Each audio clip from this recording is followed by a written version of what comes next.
Good morning students. Let's continue our topic mechanical properties. यहाँ पर मैंने एक डायग्राम बना करके रखा हुआ है। ये आप जानते हैं, आप सभी ने इस डायग्राम को पढ़ा हुआ है। स्ट्रेस स्ट्रेन कर्व है, ये माइल्ड स्टील के ऊपर बनाया हुआ है। ठीक है, तो मैकेनिकल प्रॉपर्टीज पढ़ने से पहले सबसे पहले हम ये देख लेते हैं कि stress strain curve mild steel का इसमें क्या क्या डाटा है और इसमें कौन कौन से टर्म्स यूज होते हैं। ठीक है, और ये कैसे मैकेनिकल प्रॉपर्टीज से रिलेटेड है। तो जब आप देखेंगे यहाँ पर स्ट्रेस स्ट्रेन कर्व है, मतलब ये बनता कैसे है। एक माइल्ड स्टील का टुकड़ा ले लेते हैं, जस्ट वेट। मान लीजिए ये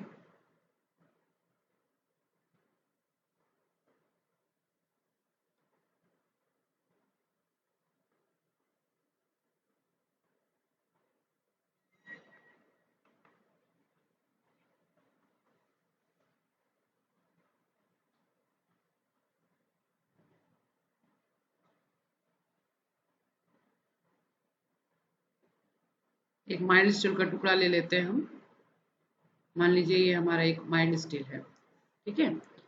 और हम इसमें क्या कर रहे हैं, इसको प्रेस कर रहे हैं।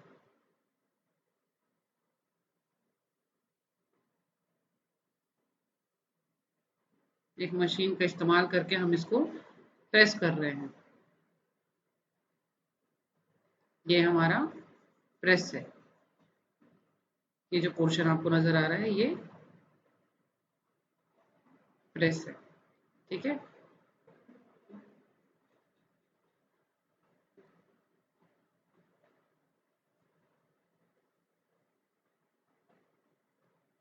हम फोर्स अप्लाई कर रहे हैं कुछ इस डायरेक्शन में। यहाँ पर हम फोर्स अप्लाई कर रहे हैं, हमारा फोर्स इस डायरेक्शन में है। ये हमारा वर्किंग टेबल है।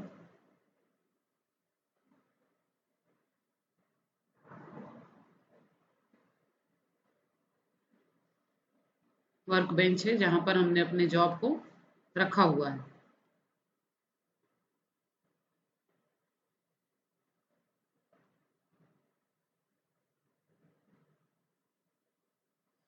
ओके, ये हमारा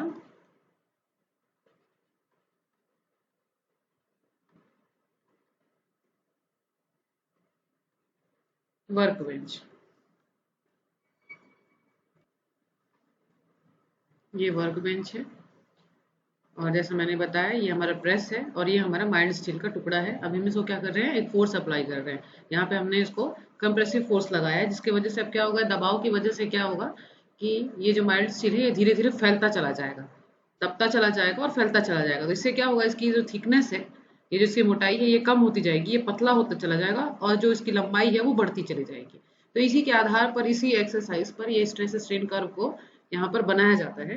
तो उसमें क्या होता है कि जब हम एक फोर्स अप्लाई करते करते होता ये है कि एक समय तक क्या होता है, जितना हम दबाव डालते हैं उतना ज्यादा वो फैलता चला जाता है, टूटता नहीं है, फैलता चला जाता है। तो जब ये हम दबाव डालते हैं तो एक तरह का स्ट्रेस पैदा होता है, एक तरह का स्ट्रेस पैदा होता है। और जो इसमें इलोंगेशन आपको दिखता है, जो इसके आकार प्रकार में बदलाव होता है, उसको हम कहते हैं स्ट्रेन। तो एक हद तक जब हम देखते हैं कि हम जितना फोर्स को लगातार लगा रहे हैं, स्ट्रेस को हम बढ़ा रहे हैं, यहाँ से स्ट्रेस बढ़ रहा है, तो स्ट्रेन भी लगातार बढ़ रहा है। तो एक हद तक क्या होता है कि स्ट्रेस जो है वो स्ट्रेन के डायरेक्टली प्रोपोर्शनल होता है।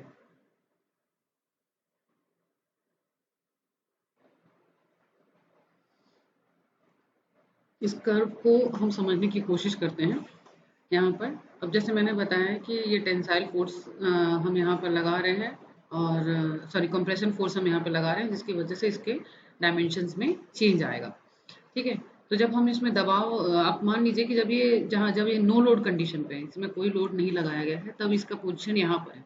ठीक है, जो स्ट्रेस और स्ट्रेन है दोनों स्टार्टिंग पॉइंट पर है। ठीक है, जैसे जैसे हम इसमें दबाव बढ़ाते जाएंगे वैसे वैसे जो है स्ट्रेस की वैल्यू स्ट्रेन से के बराबर रहती जाएगी। ठीक है, तो ये इस तरह से कर्व बढ़ता चला जाता है, यहाँ पर ऊपर की तरफ जा रहा है, इसका मतलब स्ट्रेस है। और इस तरफ ये जो एंगल, ये एंगल बता रहा है, ये वाला जो एंगल है, ये एंगल, इस एंगल से पता चलता है कि स्ट्रेन हमारा बढ़ रहा है। ठीक, स्ट्रेन भी बढ़ता चला जा रहा है और स्ट्रेस भी हमारा बढ़ता चला जा रहा है धीरे धीरे करके। ओके। और फिर इस पॉइंट तक हमारा हमको पता चलता है कि stress is directly proportional to strain, जैसा कि मैंने यहाँ पर आपको बताया। ठीक। फिर उसके बाद क्या होता है और यहाँ पर क्या होता है, ये हमारा यहाँ पर इलास्टिक डिफॉर्मेशन खत्म हो जाता है, यहाँ से प्लास्टिक डिफॉर्मेशन शुरू हो जाता है। इलास्टिक डिफॉर्मेशन प्लास्टिक डिफॉर्मेशन क्या होता है कि जैसे मान लीजिए एक स्क्वायर है। ठीक है, इस स्क्वायर को मैंने इस तरफ से पुश किया तो ये इस तरह से हो गया। ठीक है, एक वायर फ्रेम है ना, वायर फ्रेम ये इस तरह से हो गया। फिर जब मैंने फोर्स को यहाँ से हटा दिया तो ये वापस इसी पोजीशन में आ गया। तो ये क्या हुआ कि पहले तो डिफॉर्म हुआ, मतलब उसका शेप बदला, और उसके बाद क्या हुआ, जब हमने फोर्स को हटा दिया तो वो फिर से अपन अपने मूल स्वरूप में आ गया, ओरिजिनल पोजीशन में आ गया। तो इसका मतलब क्या है कि ये इलास्टिक है ना। पहले ओरिजिनल पोजीशन को छोड़ता है फोर्स के एप्लीकेशन के दौरान, और फिर जब फोर्स को हटा दिया जाता है तो वो वापस अपने मूलभूत रूप में आ जाता है, एक्चुअल रूप में आ जाता है। ठीक है, तो ये इलास्टिक हुआ। मगर मान लीजिए कि कुछ ऑब्जेक्ट है, दूसरा ऑब्जेक्ट है इस तरह से, फिर इसमें फोर्स हमने लगाया, यहाँ से मैंने उसको ढकेला। ठीक है, और वो इस तरह से हुआ, इस तरह से थोड़ा पैरेललोग्राम के रूप में हो गया। और जब मैंने फोर्स को हटाया, रिमूव होने के बाद, अपने ओरिजिनल पोजीशन की जगह इसने क्या किया, इसका जो रूप है, सॉरी,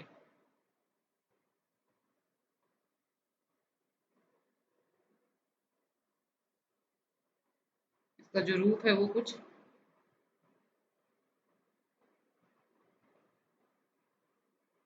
ऐसा ही रह गया जैसा पहले था।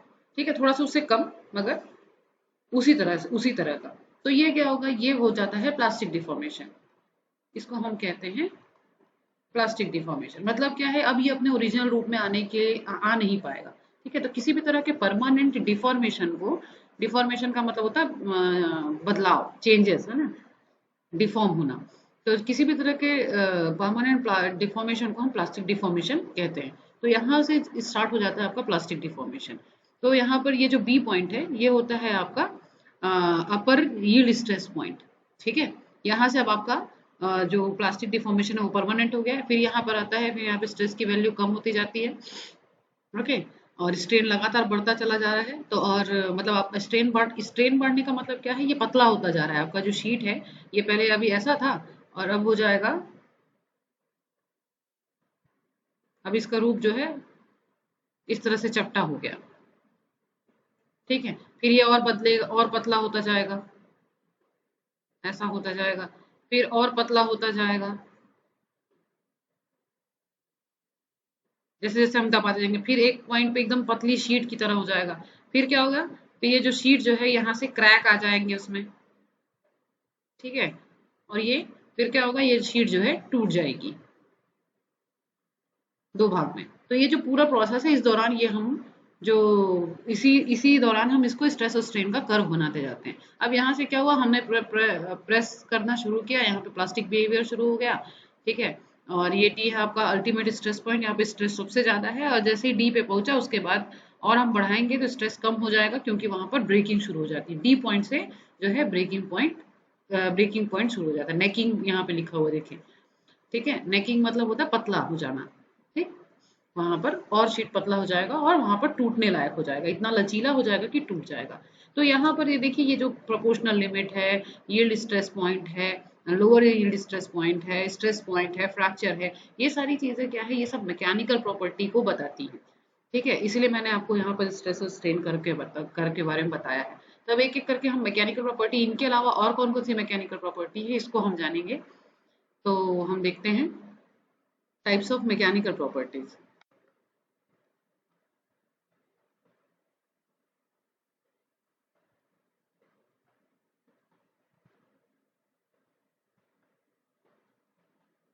टाइप्स ऑफ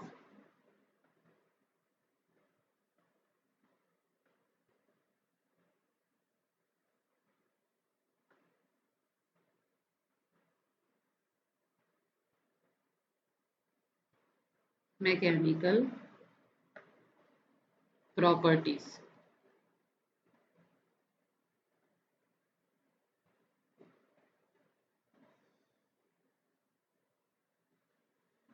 सबसे पहले प्रॉपर्टी हम देखते हैं, मैंने जिसके बारे में बताया आपको, इलास्टिसिटी।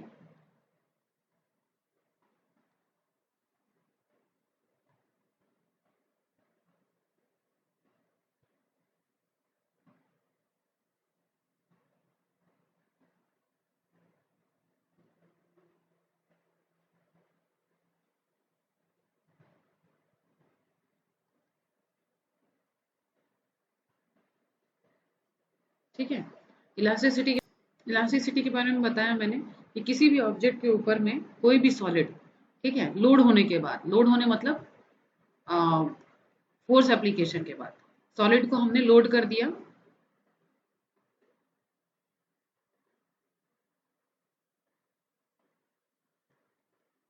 हमने उसकी लोडिंग कर दी, लोडिंग करने के कारण क्या हुआ, वो अपने मूल स्वरूप को खो दिया, ठीक है, वो डिफॉर्म हो गया,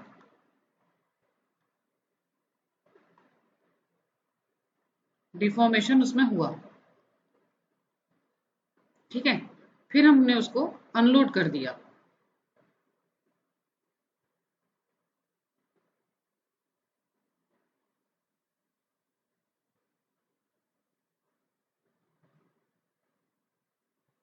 अनलोड करने के बाद क्या हुआ, जो डिफॉर्मेशन है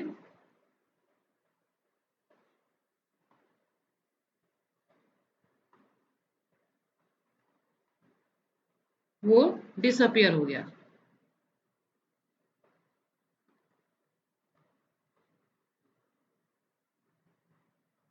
ठीक है। तो ये जो टेंडेंसी है कि सॉलिड को पहले लोड करो तो उसे डिफॉर्म हो जाता है, फिर अनलोड करने से डिफॉर्मेशन हट जाता है, तो ये जो टेंडेंसी है ना, इसी टेंडेंसी को हम कहते हैं, दिस टेंडेंसी, ये जो टेंडेंसी कहलाती है इलास्टिसिटी।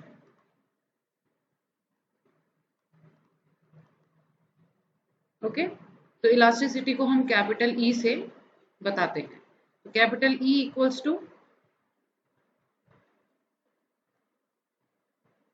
स्ट्रेस अपॉन स्ट्रेन, ठीक है। नेक्स्ट प्रॉपर्टी हम देखते हैं, सेकेंड प्रॉपर्टी, प्लास्टिसिटी।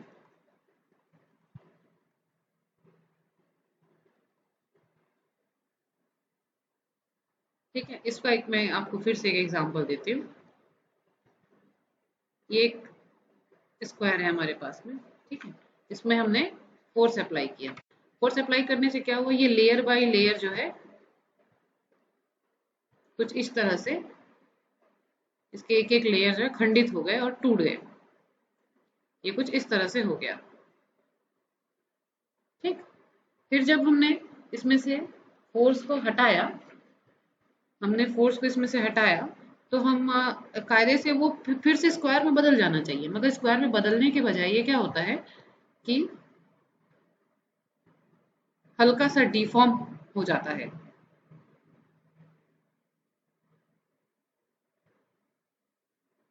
अपने मूल रूप में नहीं आ पाता, इस तरह से, ठीक है, थोड़ा सा सीधा होता है, थोड़ा सा नहीं हो पाता, ठीक है। यहाँ भी ये कौन सा कंडीशन है, व्हेन लोडेड, और ये अनलोडेड, ओके। तो इस तरह की जो टेंडेंसी होती है ना, इसको हम कहते हैं plasticity, okay. It is a property of material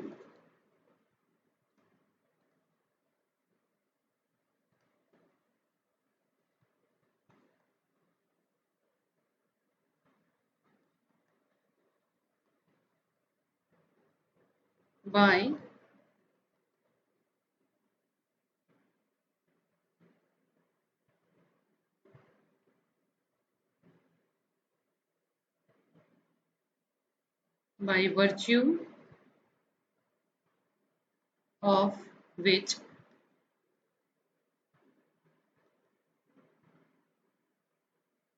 it may permanently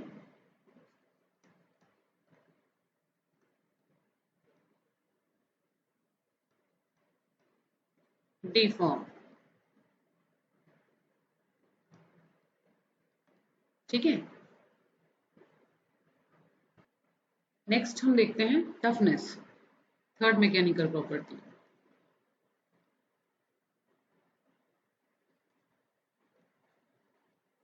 toughness क्या होता है? इट इज अ एबिलिटी, आप लोग को नाम से ही समझ में आ रहा है टफ, व्हाट इज टफनेस, है ना, ability of the material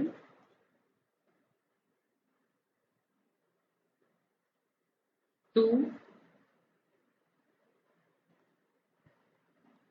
absorb energy during plastic deformation up to fracture।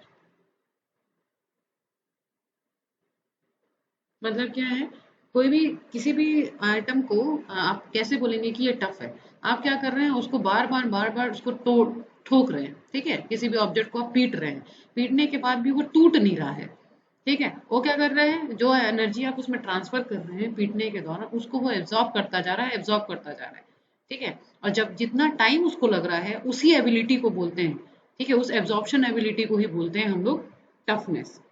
Okay, तो ये जो टफनेस होता है, this indicates, it is indicated, sorry, it is indicated by the total area, sorry, total area under the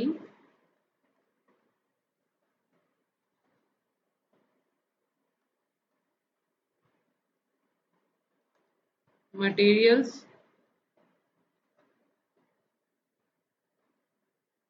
tensile stress strain curve up to the point of fracture।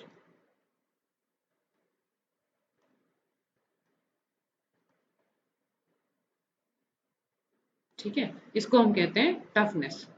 Next हम देखते हैं क्या होता है next property, mechanical property.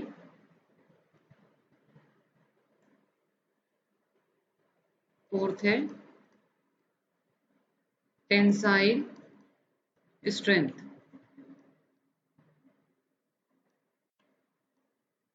Tensile strength मतलब किसी भी चीज को हम खींचते हैं, ठीक है, ये क्या होता है, जैसे आप जैसे कि देखिए, टेंसाइल का मतलब होता है किसी भी चीज को दबाव बनाना, किसी चीज के ऊपर इतना दबाव बनाना कि वो फैल जाए, और कंप्रेसिव जैसे इसका ऑपोजिट होता है compressive.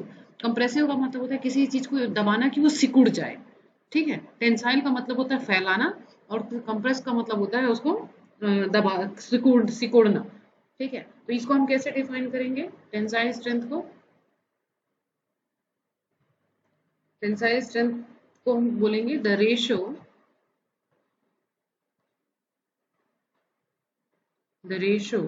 Of the maximum load to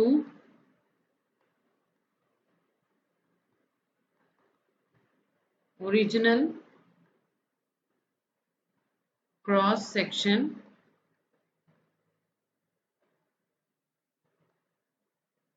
area. ठीक है, तो ratio of maximum load to the cross sectional area इसका is called as a tensile strength. इसकी यूनिट क्या होती है? केजी पर सेंटीमीटर स्क्वायर। ओके, फिफ्थ हम देखते हैं, यील्ड स्ट्रेंथ। ये यील्ड स्ट्रेंथ क्या होती है? कर्व में भी हमने देखा कि यील्ड पॉइंट, अपर यील्ड पॉइंट और लोअर यील्ड पॉइंट होता है, तो ये यील्ड स्ट्रेंथ क्या होती है?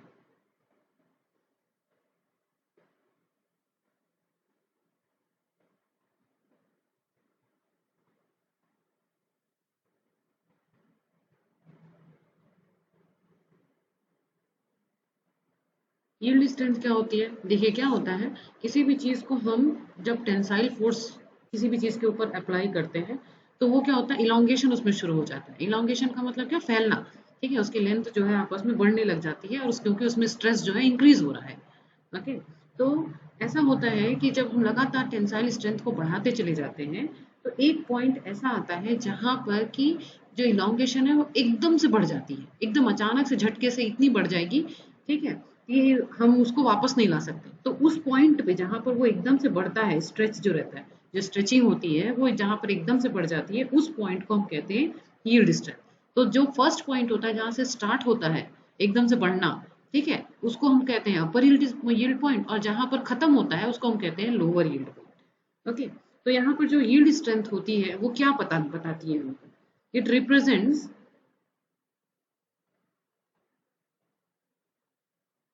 इस यील्ड स्ट्रेंथ से हमको क्या पता चलता है? It represents the stress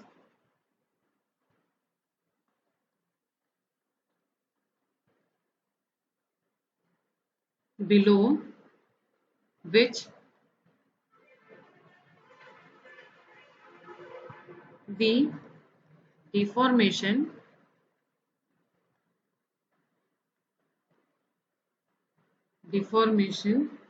is elastic। मतलब इससे हमको ये पता चलता है कि किसी भी उस ऑब्जेक्ट के ऊपर, जिस किसी भी ऑब्जेक्ट के ऊपर हम कितना फोर्स लगाएं कि वहां तक वो इलास्टिक बना रहे, उसकी प्रॉपर्टी इलास्टिक रहे, ना कि प्लास्टिक बन जाए वो। ठीक है, तो उस पॉइंट को जानने के लिए हमको यील्ड स्ट्रेंथ का जरूरत पड़ता है। ठीक है, yield strength represent the stress below which the deformation is elastic. ठीक है, it is a value of stress, it is a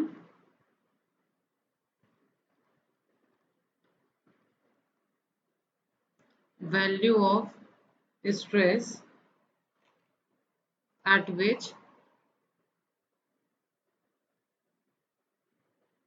material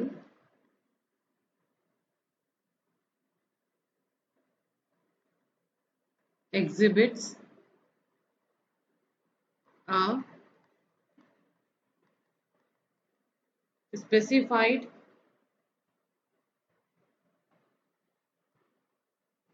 deviation from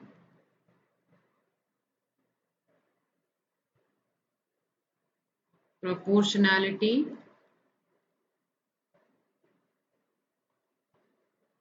of stress and strain। Okay, next हम देखते हैं, नेक्स्ट टॉपिक हम देखते हैं, next property, resilience. देखिए मेरे को ना शायद कोई टेक्निकल प्रॉब्लम आ रही है, इसकी वजह से मेरा पेन काम नहीं कर रहे हैं। तो कुछ प्रॉपर्टीज हैं जिनके नाम मैं आपको बता देती हूँ and you will have to submit it. ठीक है, इसके नोट्स बना करके आप मुझे सबमिट करेंगे।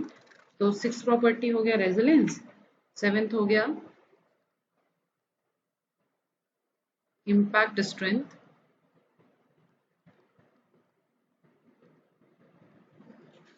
मैं आपको क्लास में बताऊंगी कि इम्पैक्ट स्ट्रेंथ क्या होता है। एट्थ डक्टिलिटी, नाइन्थ वन, आप देख रहे हैं मेरे पेन में थोड़ी सी प्रॉब्लम आ रही है जिसकी वजह से मैं लिख नहीं पा रही हूँ, इसलिए मैं एक्सप्लेन नहीं कर पाऊंगी क्योंकि मैं लिख नहीं पा रही हूँ। ठीक है, इसको मैं टेक्निकल प्रॉब्लम को मैं रिमूव करने की कोशिश करती हूँ, तो आपकी क्लास वेस्ट न जाए, इसलिए आप ये वर्क करके मुझे सबमिट करेंगे आप लोग।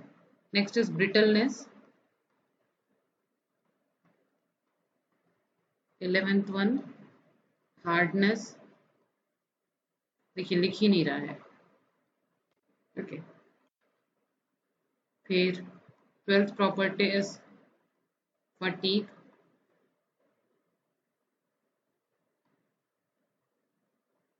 13 creep, 14 is wear resistance। Okay, तो ये 14 प्रॉपर्टीज हैं, इनको आप इनकी नोट्स बना करके मुझे सबमिट करेंगे। Okay, thank you all of you. मैंने कोशिश करूंगी कि नेक्स्ट क्लास में मेरे ये पेन में की जो प्रॉब्लम है ये हट जाए, ताकि मैं आपको और अच्छे तरीके से क्लास ले पाऊँ। Thank you all of you.